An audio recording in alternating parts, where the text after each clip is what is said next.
Hey guys, welcome back. Today I want to do my first pickups video. I got a whole bunch of stuff here since Christmas, maybe a little bit before Christmas. I've been building a pile waiting to do my first pickups video, so let's get right at it. First thing I want to show you, I was at a comic book store, and surprisingly they had a couple of Nintendo Power magazines. This one here is issue 287, it's got scribble knots on the cover. And then this is actually the first issue of Nintendo Power Advance. I'm actually going to do a full video on this at some point, just going through this. This is a pretty cool book. It's just absolutely chock full of maps and strategy for a whole bunch of the launch titles and stuff for Game Boy Advance. Really interesting book. Next thing I want to show you, pretty recently, I can't remember whose video it was, I think it might have been a Metal Jesus video. He was mentioning the Ace Combat series being fantastic. I have always liked flight sims, but surprisingly I've never played an Ace Combat game. So I picked up Ace Combat 5 on the PS2 at a local video game store, maybe a month ago or so for I think $10. Pretty cheap, pretty reasonable game. So I don't actually have that here to show you, it's buried somewhere. But just a few days ago, actually, I was at a different video game store, and I found the strategy guide for Ace Combat 5. And again, I really love collecting strategy guides. It's a really interesting piece of history. They show you, artwork and special moves, and, there's all kinds of great info in here. And you know what, sure, you can go online and get any of this information, and probably 10 times more information than's in this little book right now, at the snap of a finger. But there's something to be said about having that physical item, that book on your shelf. I really love strategy guides, and I tend to pick up any strategy guide I see for any game that I have, or any game I might want to have in the future, if it's cheap, if I find it at a thrift store or something. So speaking of strategy guides, just yesterday actually, I found the strategy guide for Fable 3 at a Value Village. It's a nice thick Brady Games book. All kinds of really great artwork in it. I think I paid $5 for this. You can't go wrong, you can't beat that. So I got a couple of other things. You should know here on this channel we don't just talk about video games. I collect video games, I collect VHS videos, I collect Blu-rays, I collect comic books, I collect quite a few different kinds of vintage comic books, and a lot of, as you can see behind me here, I'm a big Disney fan. I've got a whole bunch of Karl Barks and Don Rosa Fantagraphics books here. Most of which I haven't picked up in the last couple of months, that's why I don't mention them in this pickups video. But some of the comics that I did pick up recently that are kind of interesting, and some of them are related to video games. I just recently picked up this Flash Gordon. I actually got this for Christmas, and these are the Color Sundays from 1934 to 1937. Now there's actually 3 or 4 of these in a series. I'm hoping to pick the rest of them up as soon as possible. But this is a beautiful book that, if you're into old adventure comics, Flash Gordon really shouldn't be missed. Alex Raymond is an absolute master of his craft. So getting back into the video game world, local comic book store had Nintendo Comic System. Now this is a hardcover binding of a whole bunch of individual comics. It's kind of like a reprint, but it's absolutely full of interesting stuff. There's Zelda comics, Mario comics, Captain N. There's a Metroid comic in here. There's some really interesting stuff in here. And I think I picked this up for $20, I'm gonna say. But the individual comics that these came out in, the actual, floppy comic books, would cost a heck of a lot more, because this is a reprint. Even though it's old, it's still a 25-year-old book. But they can be quite pricey. Nintendo comics are rare and hard to find and potentially expensive.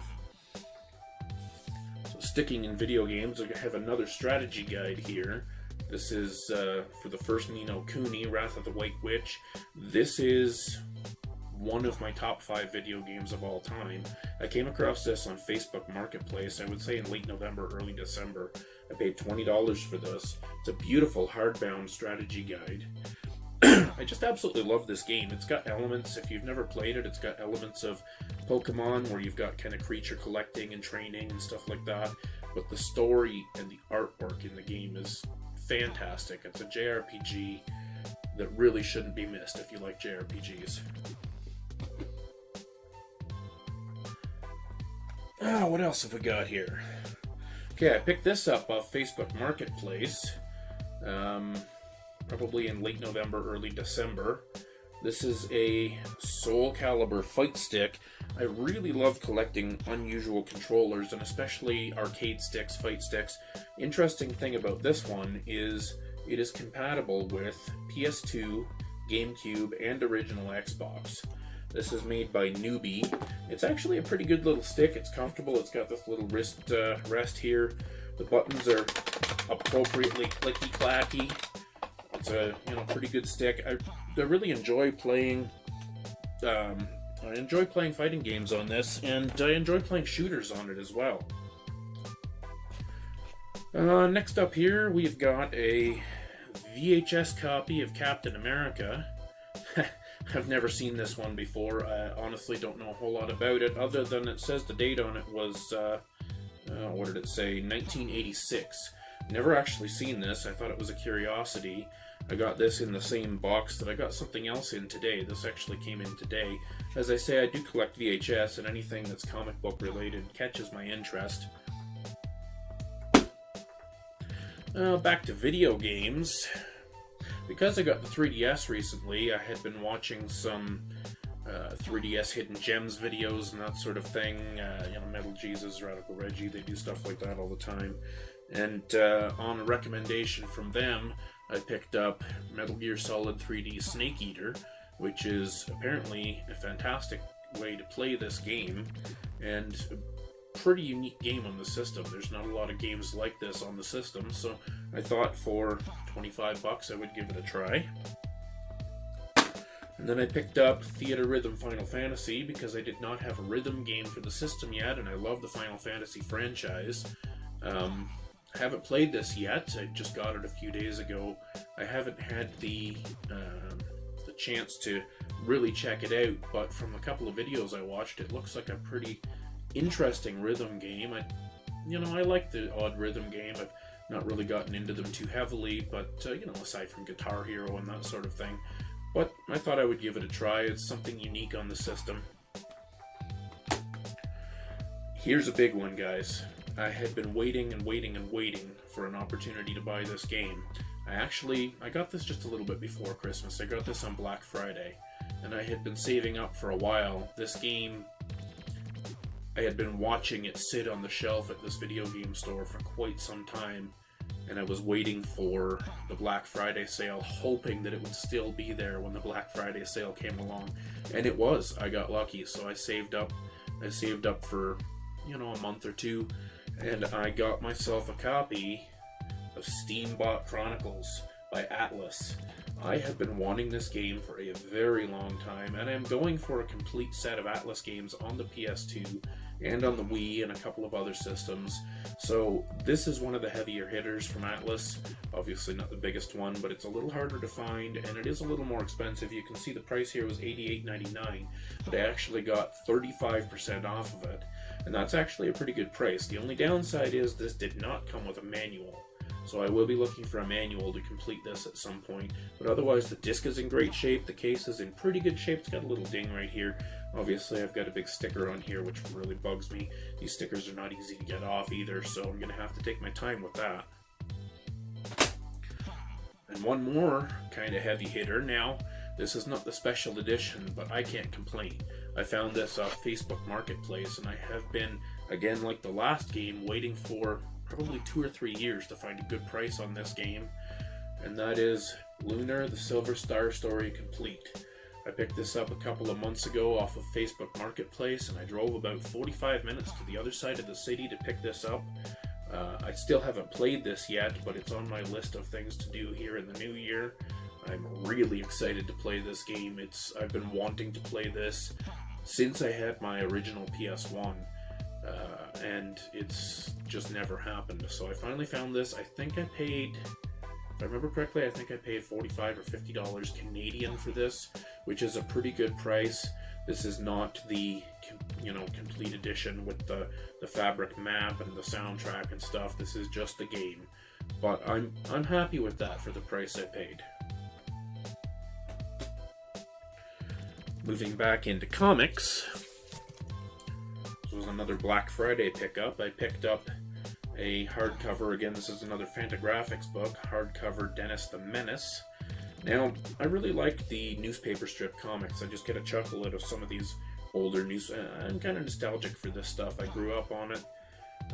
Obviously, I'm younger than 1953, but these are comic strips from 1953 and 1954. It was a pretty neat thing. Again, I picked this up on Black Friday, and it was $18.99, and it was 20% off. So I think I got it for about $12 or $13. Cute little book. Now the big kahuna that I got in today, and this I'm really proud of. I've been waiting for this book for a while. A friend of mine, a fellow comic book collector and nerdy stuff collector, has been putting a box together for me for a while, and this was the main item in the box that I had been waiting for a while. So I sent him some money and we got the box shipped out. It just came in the mail today, and I'm really excited to show you this. This is from 1997. This is Warner Brothers animation art. Now this is a beautiful book. As you can see, the front cover is actually like a faux animation cell. It's transparent. There's some fantastic stuff in here. This book covers everything from the 40s and 50s Looney Tunes animation art. There's interviews and biographies of the artists.